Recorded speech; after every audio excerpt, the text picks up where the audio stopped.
Hey friends, on today's episode of the Youth Ministry Sherpas Coast to Coast, we get fired up because we're talking about money. We have a special guest, Dan Navarra from Chemistry Staffing. He's the curator of the annual Youth Pastors Compensation Report. We're not sure we like his findings. We're not sure you're going to like his findings, but it gives us a lot to talk about. So you better fasten your seatbelts, roll down the windows, and let's get started.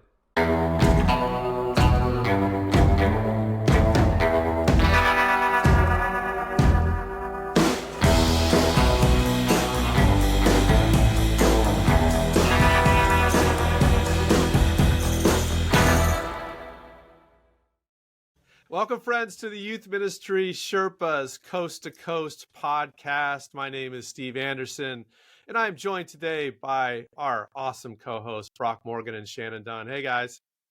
Hey! Hi, Steve. We have a special guest with us today. We'll introduce him in just a second, but we are proud members of the Download Youth Ministry Podcast Network.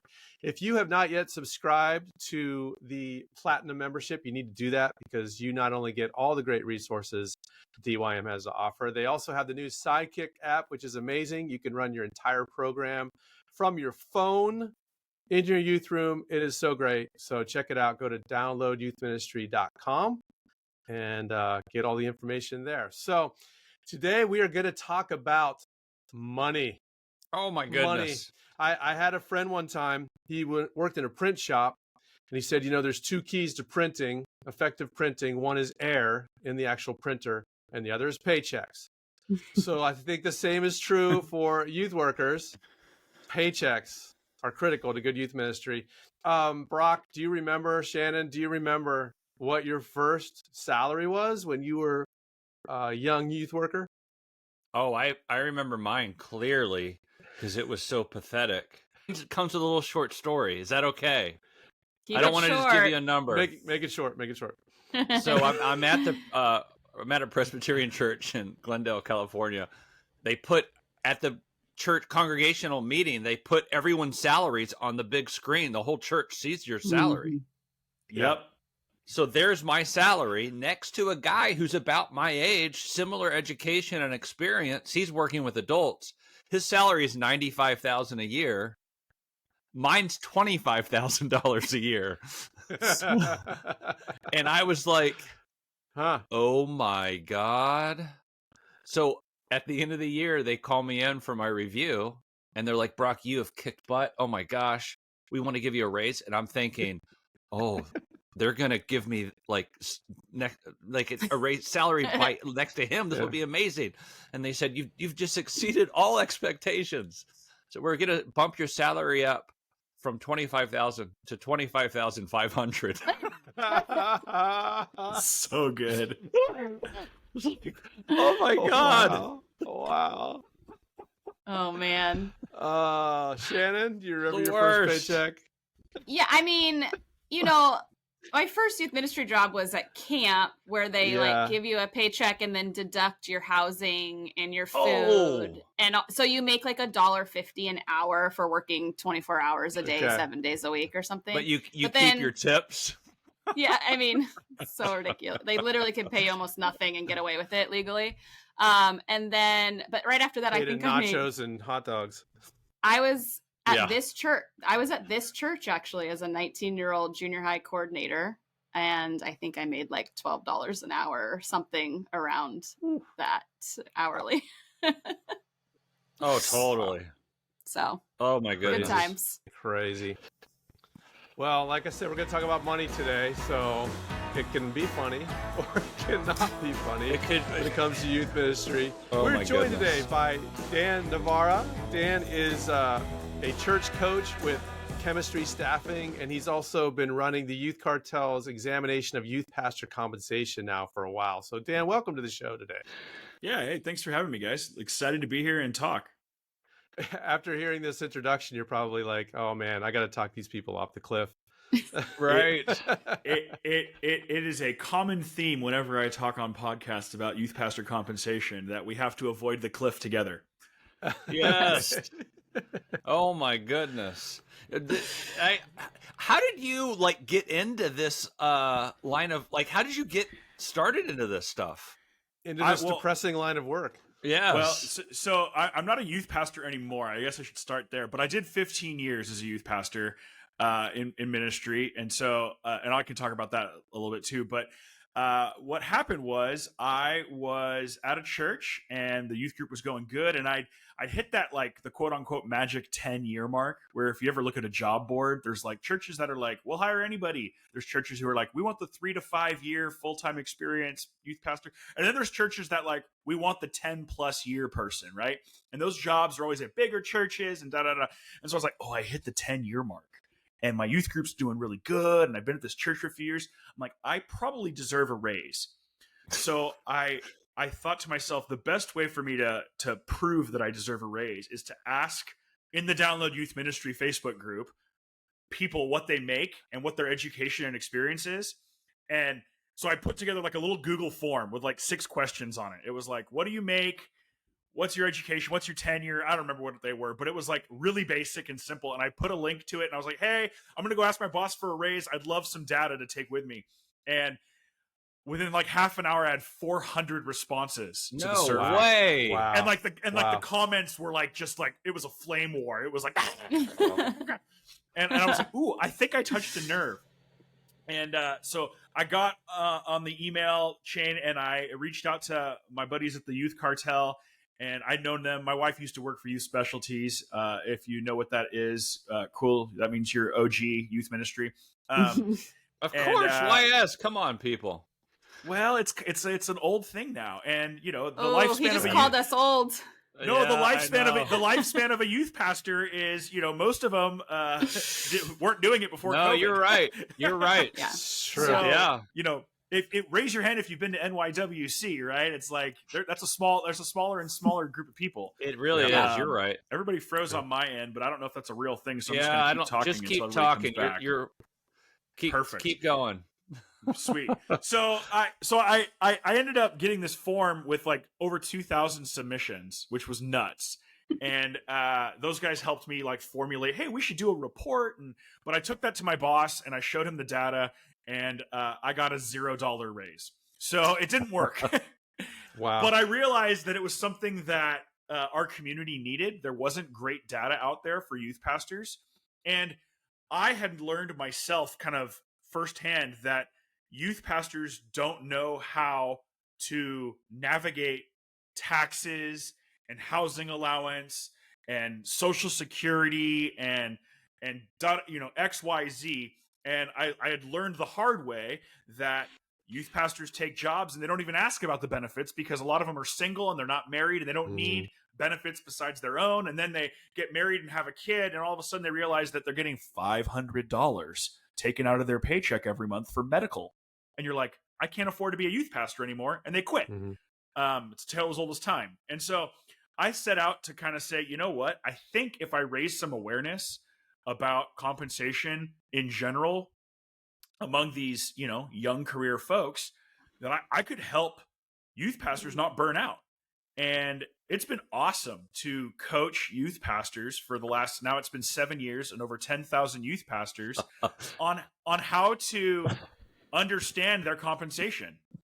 So anyway, I've had the chance now over the years to really, I think it's done a lot of good. I get reports from youth pastors all the time that say, hey, your survey was what I carried into my annual review, and I shared it with my boss, and like they were like, wow, like we need to do something. And like every year I have a comment section where youth pastors can add comments, and like I always say, like in parentheses, like this is a safe place, like this isn't going to get back to your boss. And the stories I hear every year from youth pastors who are just getting raked across the coals when it comes to like their career being sustainable, it's what keeps me going. I love it. So I love that I get to have a small part in this whole thing. And then fast forward. So after I published that first report 7 years ago, like within 24 hours, I had one of the vice presidents from Christianity Today reach out to me, and they're like, hey, we need your data to be part of this thing that we're building.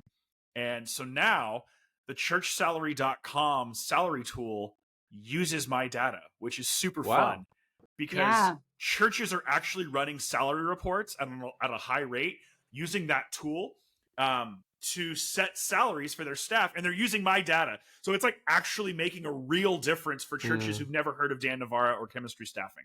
But that's cool. So yeah, it's good. Dan, you mentioned annual reviews. It Yes. sounds like that's like the number one trigger for youth pastors actually getting a raise. Yeah, What's that all about?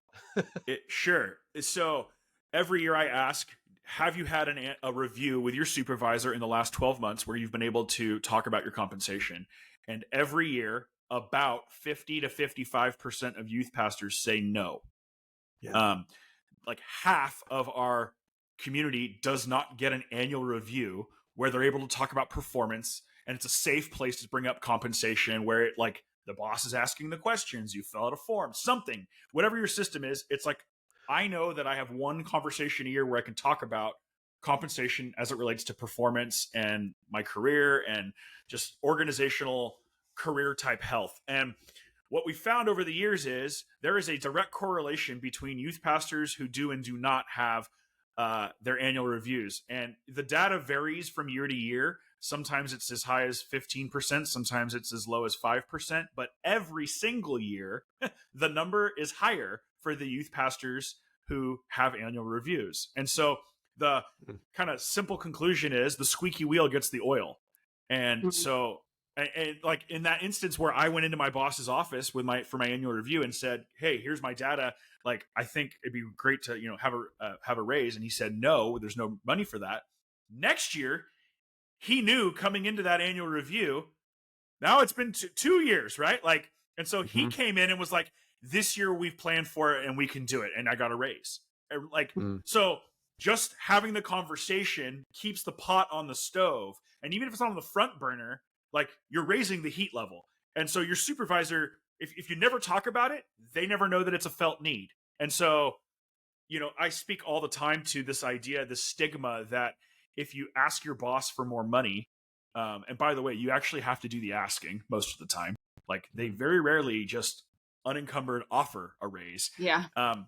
But if you ask for money, there's this stigma for young people in ministry, for youth pastors specifically, that you're being greedy, because every church is cutting budgets. Every church is struggling. Like, no, there's not a lot of churches out there who are like, "Man, we got too much money. What are we going to do with it?" Right? Like, "Oh, we should like redecorate." Like, churches aren't doing that.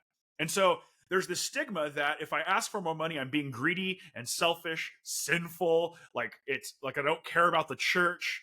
And the reality is that's not how the world works.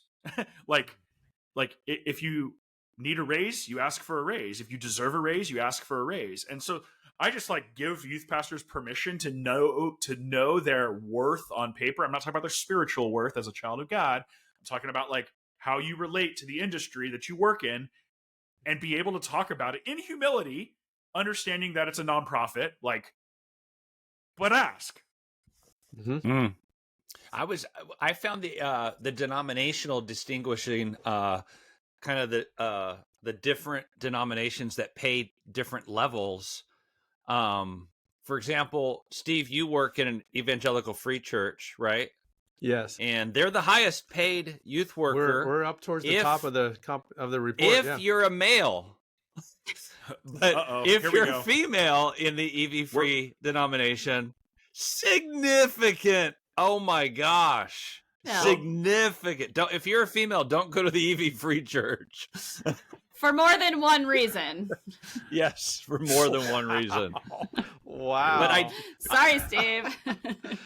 It was just interesting looking at that line. I love that you have distinguished between female youth workers and male youth workers. So huge. And then the different denominations, you can see where they value, what they value, even what their theology is. Yeah. I do that out of necessity, not because I want to. It's an unfortunate reality of our occupation that it has a, like, no matter where you fall theologically on female elders and pastors, right? Like, let's just put that aside for a second. Yeah. If you're doing the same job, ethically speaking, like, I am of the mindset that, like, your plumbing should not affect your compensation. Like, let's just start there, right? Like, this isn't like, and like, I don't get me started, but like, it's not men's and women's basketball, right? Like, if women were playing in the NBA it would be a different ball game, right? Like it would be a totally different thing because like men are taller and stronger and like whatever. Like that's not sexist. That's like it feels true. But like youth ministry is not that way, right? Like you're not paid based on how hard you throw a dodgeball. You are paid for your ability to shepherd teenagers. And like that doesn't matter when it comes to gender. In fact, I would argue that there's a lot of women who are better at it than men because men just want to play dodgeball and women Preach. don't. Actually, some women also just want to play dodgeball. That's true. But we're talking in broad brushstrokes here. So like no matter where you fall on it. The youth ministries are by far majority girls. I mean, we have 65% girls. So just feeds the fire. Yeah, for sure. So the denominational thing is tricky. Like the Methodist Church is by far probably what would be like they're celebrating egalitarian ministry. Yeah, like, totally. It's and like awesome. Except they pay women like garbage, right? I have a Presbyterian background. Presbyterians far more equitable historically in my survey. There's almost like been zero distinction between the two. And like you look at the non-denominational column on the survey and like in the non-denominational world, there is a gap, but the gap reflects the gender wage gap nationally. If you go look at like the Assemblies of God, I mean, there's some massive gaps out there in certain denominations. And then there's just like the EV Free Church, there's just no female youth pastors. There just isn't. Right. You know, what's crazy is that I'm looking at the list right now, and the Wesleyan Church pays females more than they do the males. Yeah, small sample size though, right? That's crazy. What is up with that? Well, so go John Wesley. Well, but where that comes from is in the email list that we send this to, the Youth Cartel and I, like the Youth Cartel works with some specific denominations quite a bit. Yeah. And so their email list is larger in those spaces. This is not, if you were like to just look at 10,000 youth pastors on the internet, the allocations are not the same. So there's 3 female youth pastors. They make decent money. They got on our email list somehow and got the survey, but I would say that's not like a marked distinction. It's too small of a sample size. What? Let me talk specifically, and maybe I should shut up and let Shannon talk. But I do want to. What if you're a female youth worker? What's the way forward here? Oh, I get asked that question a lot.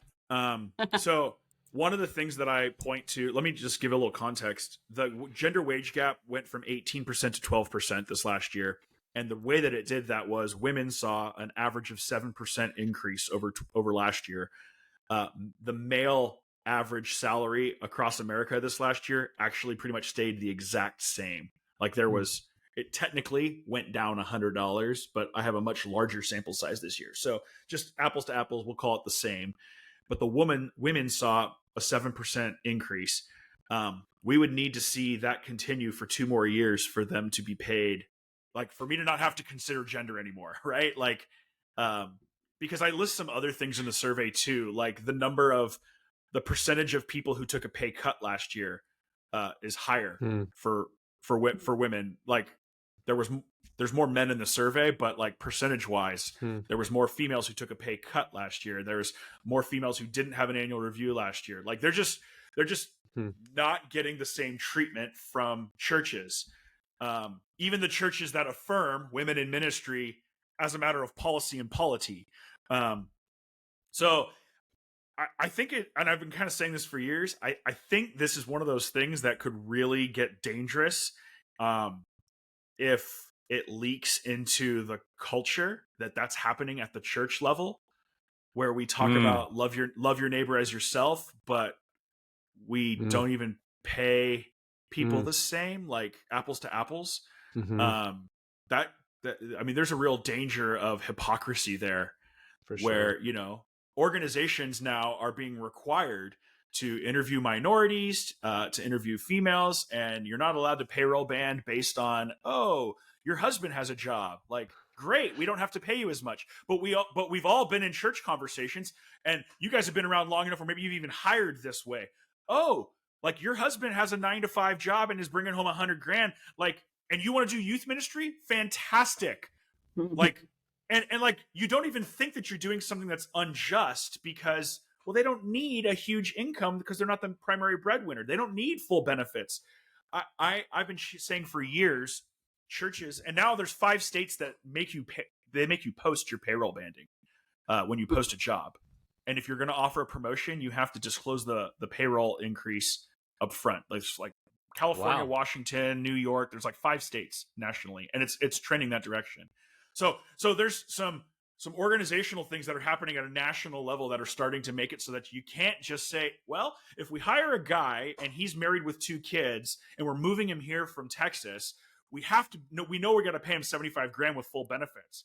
But if we hire a female whose husband has a job down the street and, selling cars or whatever, and he makes 75,000, we can hire a female at 50 and we don't even have to give him benefits. Like, churches have thought that way for a long time, and it's time to stop.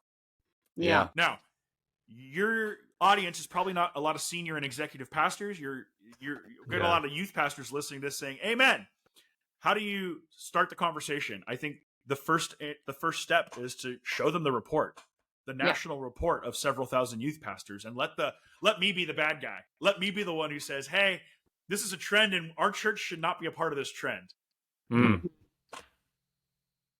Shannon, we have to hold you back. We have to. No, I mean, I'm really thankful to be in a room of men who are, saying the truth and how I feel and the reality of it. And I just would say, I think you're right, Dan. I just think like what you're doing is helping empower youth pastors, but even more so, like women youth pastors, get your hands on this report and gently, with love, use it to your benefit and see how, you can, like, look, if you're preaching egalitarianism, but your money isn't, and your resources aren't actually following in line with that, like, that's a problem for the church. So, let's lovingly guide the way. I think of it a lot like this. Like, if you go to a private Christian school for your undergrad and like you want to get a degree in youth ministry from Biola or Liberty or, CBU or whatever, they don't not let you do that if you're female. Like, they don't care what your gender is when they admit you to the program, right? You're judged on your GPA, like your skill set, right? Like, are you smart or not smart? Like, we want smart people in our program.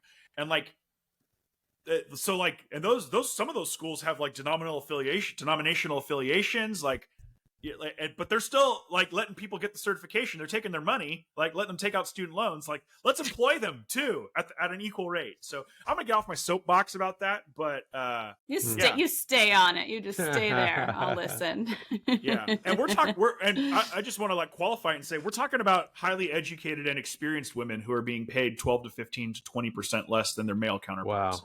Wow. At similar sized churches. Like, this isn't like women who aren't as qualified, quote unquote, as their male colleagues. So I just also think that there's a responsibility for all of us, whether you're in a denomination or a church whose theology says, a woman should be called a director, not a pastor, or vice versa.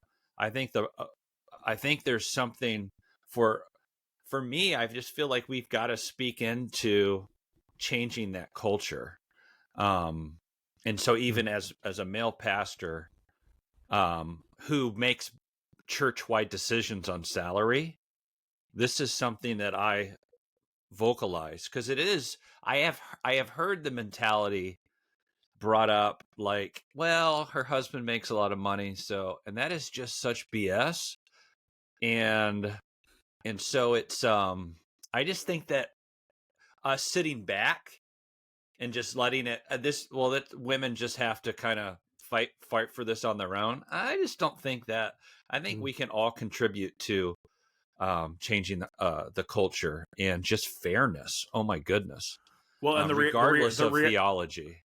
And the reality is, a lot of the youth pastors that are hearing this podcast right now who don't have any control at all, in 10 years, they're going to be in senior leadership positions where they do have a lot of control. Right. And so, like, I think there's an element that the trend is improving. We're seeing like the starting wage of a youth pastor that is female is much closer to the male. Like, the gap is smaller for first year and second year, but like we're not there yet. So it's going to be a slow, methodical shift. Seeing a 7% increase this last year is really good. Yeah. Dan, if we broaden that conversation to youth pastors in general, it seems as if the report indicates youth ministry gets looked over in church and payroll, just generally speaking. Is that changing for the better? No, it doesn't feel like it's changing. Yeah. Some states are forcing it. So, like, I just talked to an executive pastor this morning who's looking at doing a youth pastor search, and they had earmarked I think he said $54,000 to $60,000. This is a church in Washington, $54,000 to $60,000. And I said, great, awesome. I think that's a little bit on the low side, especially because there's no family medical benefit, right? And he said, well, what would you suggest? And I said, well, the salary exempt minimum in your state is $67,000. Exactly. You need to pay your youth pastor a minimum of $67,000. And that's not even taking into account the fact that they have to pay medical out of their own pocket, right? Your state is telling you to be an exempt employee, meaning you don't qualify for overtime. Your state's telling you that person needs to make $67,000. Like, you should pay them that. And if you're not, they should be eligible for overtime compensation, meaning when they go to camp, they make $5,000. Like, because nobody wants to have the conversation. But if you're a youth pastor who's paid hourly and you go to camp and you're on the clock for 24 hours for 7 days straight, you should be making double your hourly wage after you reach 8 hours. I mean, and you should be entitled to breaks every 2 hours, smoke break, meal break, all those. I mean, like that's what your state law says. Now, some churches will say, oh, if you're a minister, you're no longer bound by the FLSA, Fair Labor Standards Act, which is true. But now you have an ethical problem on your hands. Like, am I going to pay them less because I'm allowed to? Even though it's just a hot mess. Go ahead, Shannon. Well, I'm just curious, that church in Washington, how do they get away with paying someone less than what their state? So is it like under 40 hours he wasn't salaried? No. What they're saying is we are going to salary them at this number, and if they exceed a 40-hour work week, they will be overtime eligible. So now what you've done is and I said this to the guy, I said, you can kind of do that with kids ministry because kids pastors aren't talking to 8-year-olds on Instagram or, taking phone calls late at night and text messaging kids and all that. Like, it's a little bit more like when I'm at work, I can work during business hours. But every youth pastor knows there are no such thing as business hours. And like, I don't want to work a full day in the office, go home, see my family for an hour, and then run out to catch a volleyball game and have to clock back in. Oh, wait, I already met my 8 hours for the day. And if I go over budget, like, you know what I'm saying? Like, it's going to affect your performance immediately if you're having to catalog hours. And 1,000%.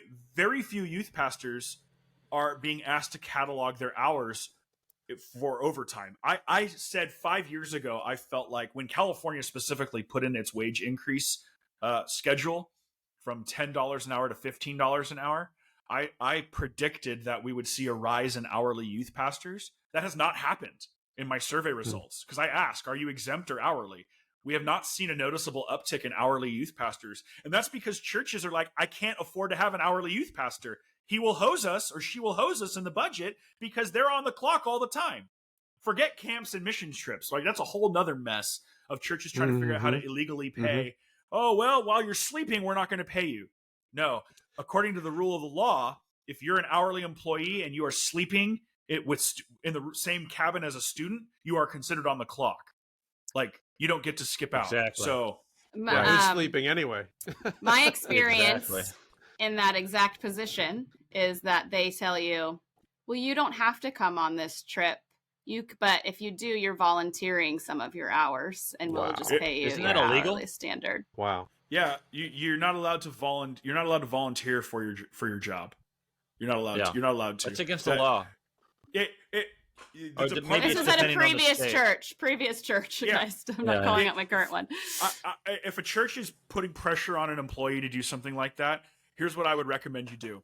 I would send a anonymous email, not from your church email address. Use your Hotmail or your Gmail address and send an email to your state's Department of Labor and ask them if what they're doing is legal.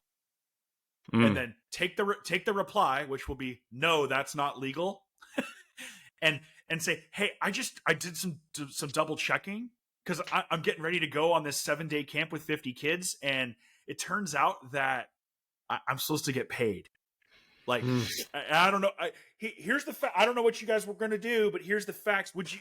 And then you just kind of let it float out there and like, oh, you got the Department of Labor involved? Like, because so like you have some power. You really do. And I realize every time I talk to a youth pastor who's like in their 20s and I'm telling them like, you have some power, like you have to understand that if you walk into your senior pastor's office with something like that, even the compensation survey, if you walk into your annual review and hand them my 6-page survey right when you walk in the door, you're ambushing them and there is a chance that you're going to be dismissed. It's a tale as old as time. You guys have been around youth ministry long enough to know that senior pastors have degrees in theology and Sunday is always coming. They suck at running organizations. They're pretty good at loving people one step closer to Jesus, except for the people that are helping them do that. And so, right, like you have to understand that oh no, come on, we're the only army that shoot our wounded. No, you're church. right. Right? Oh, wow, you're struggling with a porn addiction? Yeah, we're going to actually have to ask for your resignation. Like, what? Like, you know what I mean? Like, oh, you're going through a divorce? I'm sorry, you've disqualified yourself and we can no longer employ you. Like we shoot our wounded all the time, right? And so, Sure. Like that's how pastors, they view it as a spiritual thing, not a business, right? So I recognize that anytime you like upset the fruit basket, you have a chance of getting rotten fruit dumped on your head, right? So, but you have to realize that if you're working at a church and you get terminated or you get dismissed or they ask for your resignation, whatever the language they want to use is, because you're trying to get paid a just wage, like they're actually doing you a favor. Like you should not work there. There's plenty of churches out there who are looking for qualified candidates right now and want to pay them more than fairly because it's a candidate's market. It is. Yeah. The number of youth pastors out there that have real skill, that are really qualified to like lead and grow a youth ministry and train volunteers, that number is so small, and everybody's looking for really good youth pastors. And like chemistry staffing, we're doing searches with churches. We tell them we won't do the search. You're not paying enough, right? That guy, the person I spoke to this morning, I laid it out for him. You're probably not going to find somebody, and if you do, you're going to find somebody who's probably living within driving distance, whose spouse has a job because they can afford to take that job.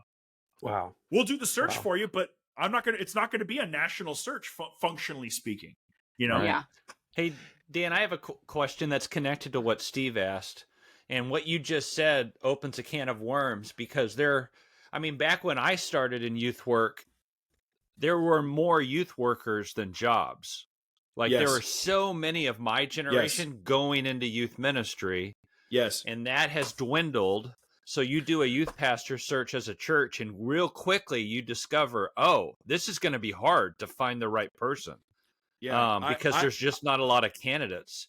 Is that connected to salary? Is that connected? Have you looked at how youth pastor salary compares to other departmental salaries? Mm-hmm. I have. It's still at the bottom of the totem pole, next to only the kids pastor.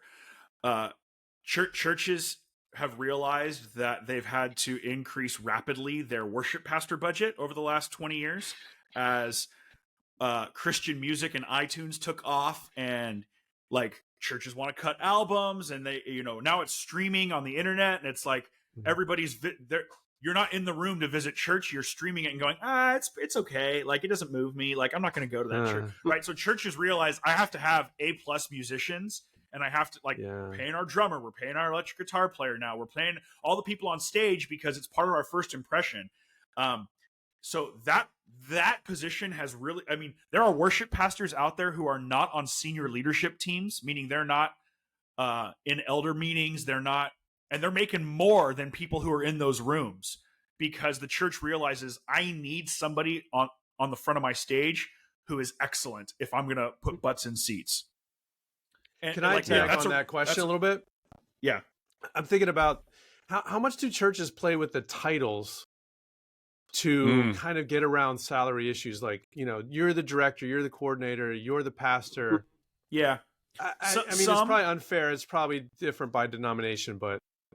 Yeah, it 100% is. One of the things I talked to in the survey is the Assemblies of God denomination. they are paying extremely low. Their youth pastors make like one of the lowest numbers in all the denominational list. But the number of their youth pastors who are considered ministers, meaning they have a housing allowance, and if you have a housing allowance, you are considered, in the eyes of the IRS, you're either ordained, commissioned, or what is the certified? Licensed? Licensed? That's the word. So you're licensed for ministry in the eyes of the government. Your denominational body will license you for ministry. So they get a housing allowance, but they're paid nothing. Then you scroll over to another denomination, like the Methodist denomination, and the number of people who, sorry, what was the one I actually gave in the survey? I'm not looking. Let me look at it real quick. I want to quote the right denomination. Assemblies of God. Presbyterian or Reformed youth pastors. So this is my background, right? I was a minister to youth. I was not a pastor. I was not ordained because I didn't have a master's of divinity when I was doing full-time youth ministry. Functionally, I was a youth pastor. I wasn't allowed to baptize kids. So like I had some kids at Hume Lake one time be like, "Hey, we want you to baptize us while we're at camp." I called my boss and he's like, "No." And I'm like, "They said to me they're going to baptize them. They're going to baptize themselves if I don't do it." That's what they told me. Yeah. He's like, "All right, you're doing a water dedication like that," and they could, and we couldn't report it to the elder board. It couldn't be in our annual report that we baptized 10 kids at camp. Like that's what the disciples did. They did water. Yeah, exactly. They're that legalistic about it. But the Presbyterian denomination pays more, but they're not getting a housing allowance. So like they're not licensed for ministry, right? Which means they have a career path credential of growth, right? Like it's just wild how different denominations.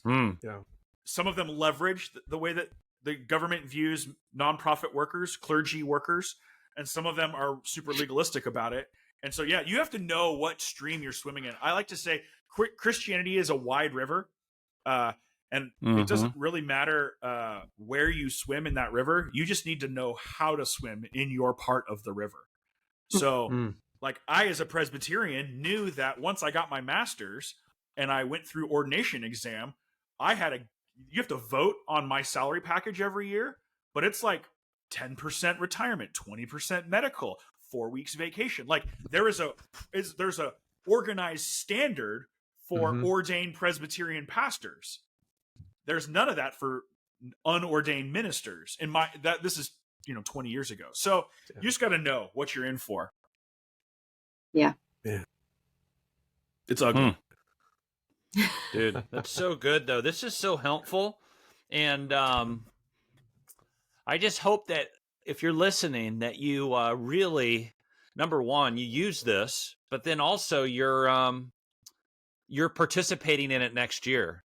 Like, when does this come around every year, Dan? Yeah, good. So, and then I want to do a couple encouraging things because we've just had a poo-poo party. Let's do that, please. But let me answer your question, Brock. So I run the survey every year from September 1 to November 30.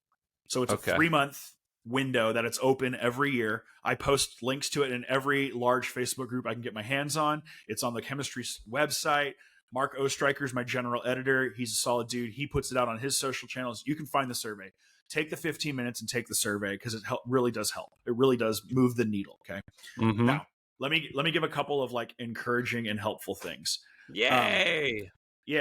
So because it's really easy to hear all this and get bitter. Okay, I've been there. Like, and I talk to youth pastors all the time who are like, I haven't had a raise in 10 years, and it's like they're bitter. Okay, first of all, God sees you, and He can tend to that bitterness with you.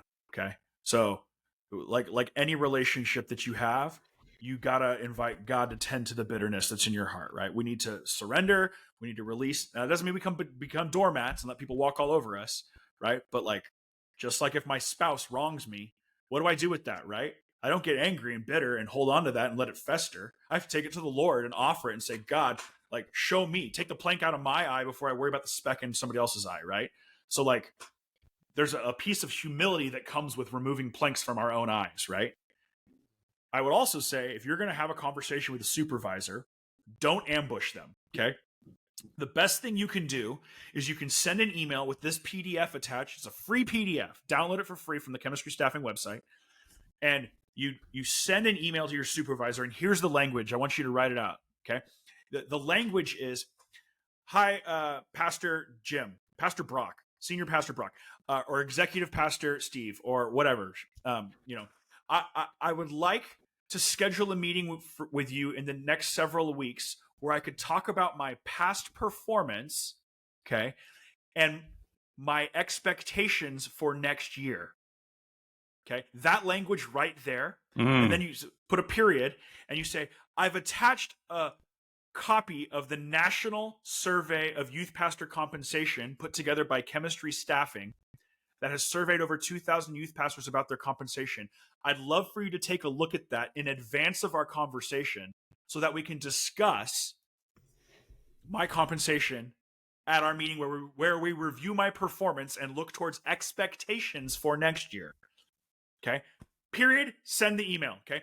That email right there communicates clearly to your supervisor that you want to talk about money and performance for next year. And what you're doing is you're coming into that meeting now saying, help me with a pathway towards what it would take to get to this number. And know what your number is. Have a number. If they're paying you 55 and you want to make 60, come in asking for 63. Seriously. And say, so what could I do to put myself in a position to grow my compensation, right? And I've worked at churches that say there's no such thing as a merit raise. We just give raises based on tenure and education. Time to leave. Like, you have no control over what your earning power is. Like, so you're telling me that if I close the youth group, I'm going to make the same salary? Well, no, that's not exactly true. So performance is part of what I'm doing, right? Because if I'm not doing the job good enough, you're going to fire me, right? So if I do the job and I do it really well, right? You want to see 20 kids get baptized next year? You want to see 10 new volunteers? Like, tell me what the bar is. Let's be clear about the expectations, and then watch me win, right? Because that's what youth pastors do. We win. We're resilient, right? And so what you tell me what you want to see in the youth ministry? You want 10 new families to join the church? Let's go. Challenge accepted, right? What do the kids say? Bet. Like, let's go. And then show up the following year and say, hey, the Smiths and the Gillespies and the Joneses and all these families joined the church because I was on campus and I met kids and I got to know their parents and I did the thing. And like, yeah, we got 10 more volunteers. Like, and then what's he going to do? He's going to say, oh, well, there's no money in the budget this year. No, hang on. We talked last year at my annual review about expectations for this year. And if that's the deal, you're at a church that's probably dying. Like, it's time to look for a new career opportunity. I'm not saying leave youth ministry. We need you. We need you. We need you. And there are churches out there that are dying for a youth pastor with that mentality and that skill set. Like, and you may not even have to move houses. There's probably one down the street looking. Seriously. There's I think my soapbox. That's good. Yeah, that's Dude, great. So that's good. great. See it in my eyes. The second step on that soapbox, I think, for churches to consider is the longevity of their youth pastors. Yeah. Come on. It's not only the cost of losing somebody, or it's not only the cost of, ineffective youth ministry. It's the cost of turnover, the cost of families leaving because you don't have a youth ministry, because your volunteers are falling off the rails, because you don't have a primary leader anymore. Like, all those factors build church health and contribute long-term to the health of the church. And I think churches just have this mistaken thought that, well, this is a place where we can pay less so we can pay others more, without considering the consequences of that going wrong and the blessings of it going well. I say that as a 24-year tenured youth pastor here. I was going to say, you look really terrible for 24. I do. It's aged me, man. It has aged me. I'm just saying, like, so many things have not had to be done here because I've stuck around, Yes. And contribute to the long-term health of the church. That's what churches should be looking to do, and paying their people well has to be part of that.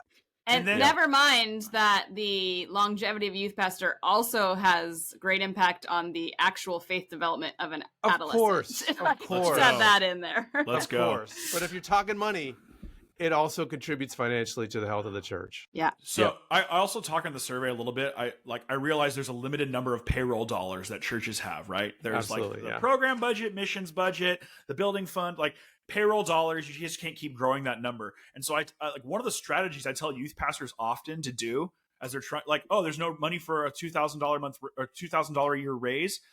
What are some other things we can do that would make life more manageable for me? Is there an education fund that somebody gave money to 100 years ago? Mm-hmm. Could I buy books with that?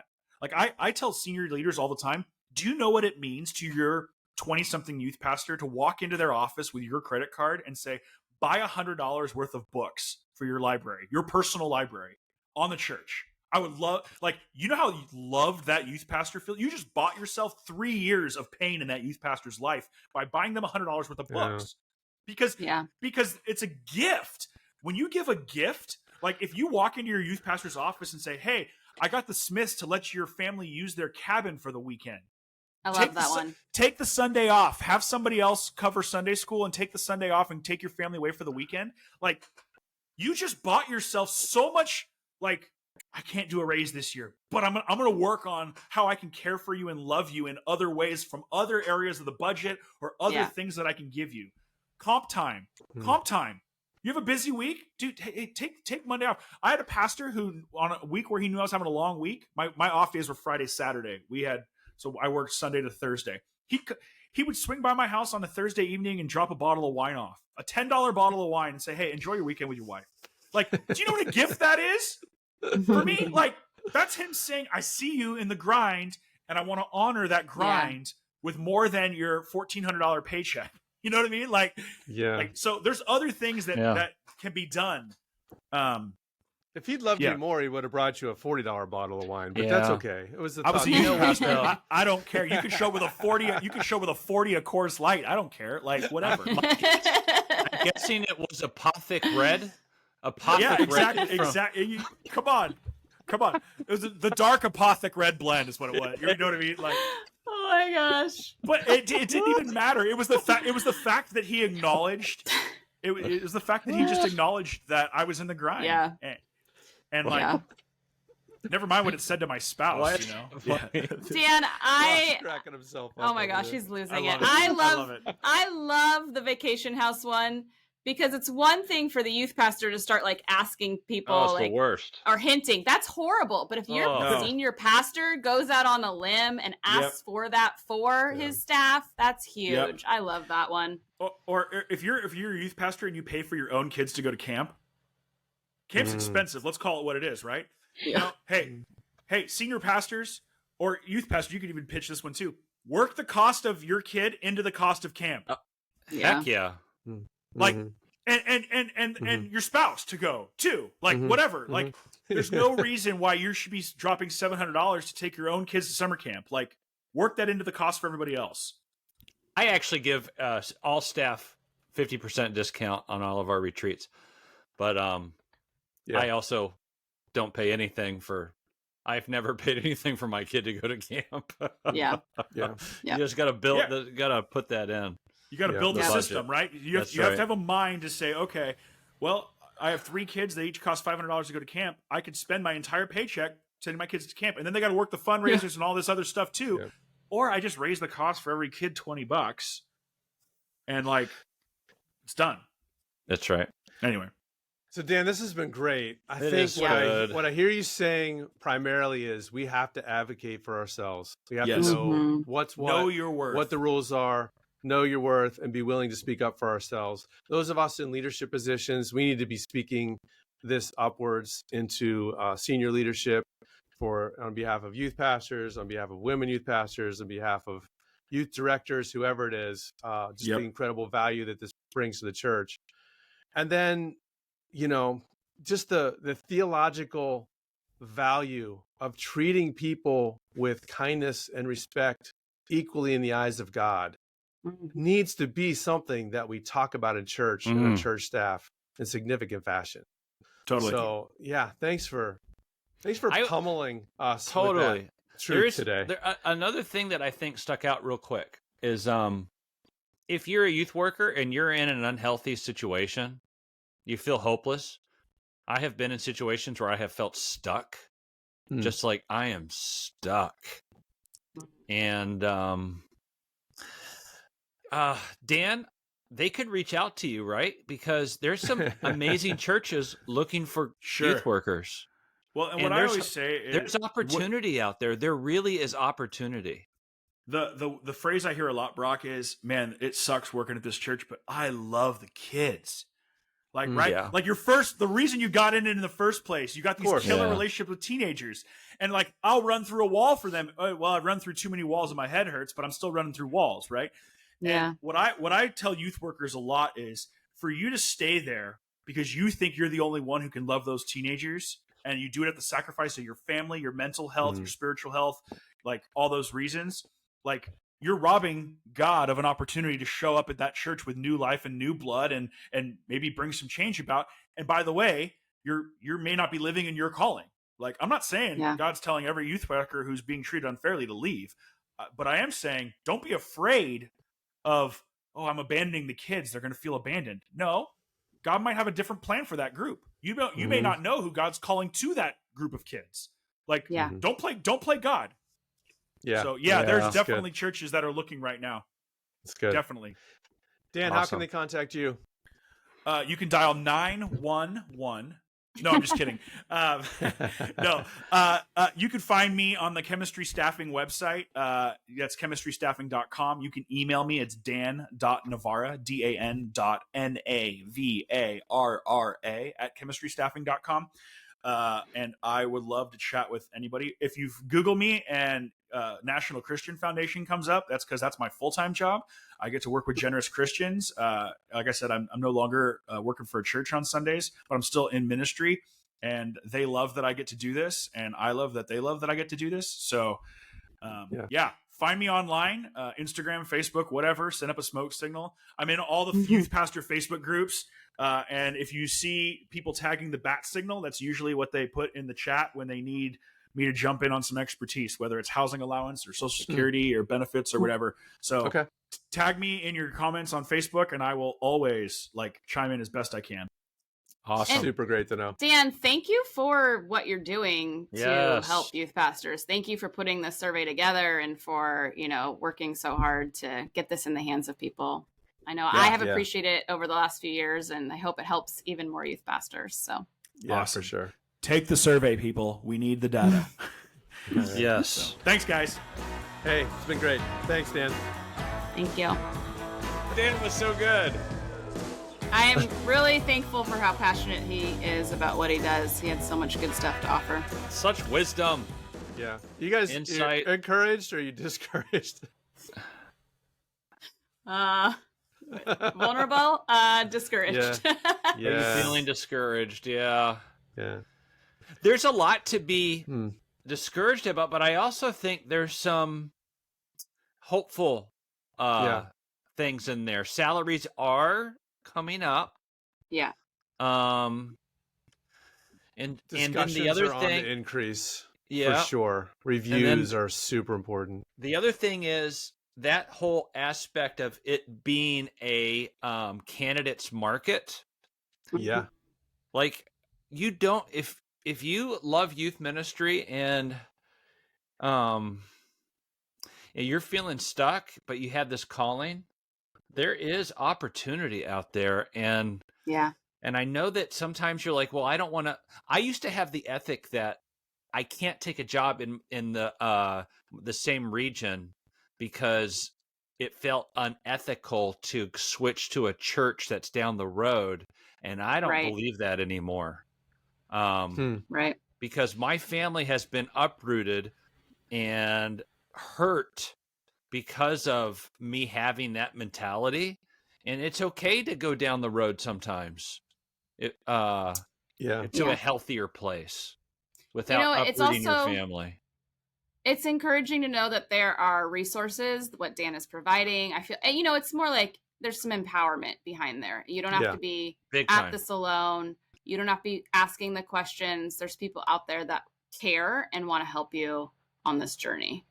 So, and it is not unspiritual to consider the financial needs of you and your family and professional and spiritual gifts that you bring to your congregation. So we shouldn't be afraid to talk about it, ask about it, bring it up.